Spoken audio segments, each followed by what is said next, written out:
पाटनागढ़ देवतर विभाग निष्पत्ति अनुसार पाटनागढ़ बलदेव जीव मंदिर में 3 महाप्रभु नीतिकांति अपराह 3टार प्रथम सुदर्शन को पहंडी विजे कर बलदेव मझे देवी सुभद्रा और जगन्नाथ पहंडी विजे कर रथ खड़ा को अणा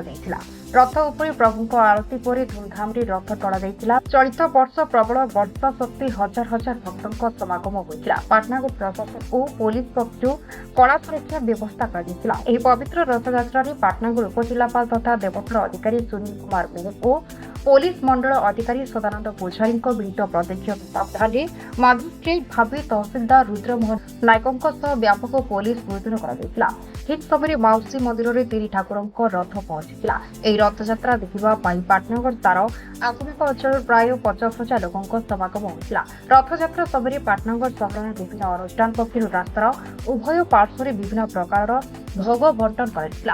पाटनागढ़ आज पवित्र रथयात्रा वर्षा सत्वे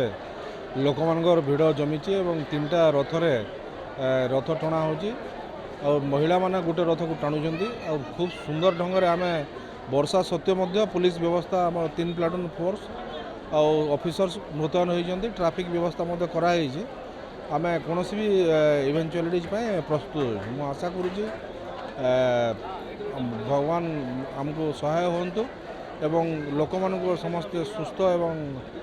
सबल होंतु एवं पाटनागढ़ उन्नति हो। देखो आज गतकाली ठारू लगातार वर्षा लगी रही ता सत्वे आम अनुभव करूँ जे जनसमागम किछिटा कम हो पारे बोली किंतु वर्षा को कहीं भ्रूक्षेप करना प्रबल जनसमागम होती एवं सुरुखुरु 3 रथ श्री बलदेव जीव मंदिर बाहरी वर्तमान माउसीमा मंदिर पाखरे पहुँची जाइछन्ति एवं आमे श्रद्धालु एवं भक्त माननकु निवेदन करूछु दयाकरी से शांति श्रृंखला रक्षा करंतु एवं एई विरल दृश्य को से उपभोग करंतु बोली। जय जगन्नाथ। आज जगन्नाथ यात्रा चली आम पाटनागढ़ रे भक्त मानकर लोक मानकर बहुत आग्रह उत्साह सहित पालन चली आम प्रशासन तरफ यार प्रिकसन नहीं समस्त को सतर्क जावाई व्यवस्था कराई आम आरक्षी बाहिनी भी सजग अच्छा सुरुखुरु यात्रा चली। जय जगन्नाथ। समस्त पाटनागढ़ जनसाधारण को मु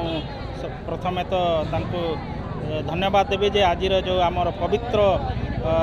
हस यात्रा जोटा अच्छी रथ यात्रा जोटा कहूँ सेटा आज शांतिपूर्ण भाव में आमर माउसी मंदिर को पहुँची सारी आम जनसाधारण सपोर्ट जिते देवतर विभाग सपोर्ट पाई आम 3टा जाक रथ को टाणी आणिकी पहुँचाई सारीचु। निश्चित भाव में महाप्रभु जगन्नाथ समस्त आशीर्वाद अच्छी पाग भी भल करिथिला एवं समस्ते खुशी शांति एवं एकतार समस्त रथ को टाणिकी माउसी माँ पाखरे पहुँचाई आशा करूँ जे जितकी आम जो एबे रीति कार्य अच्छी सेटा शांतिपूर्ण भाव में चलिबो एवं आम पाटनागढ़वासी एवं समस्त विश्वर समस्त जनसाधारण जगन्नाथ महाप्रभुंकर आशीर्वाद थाउ।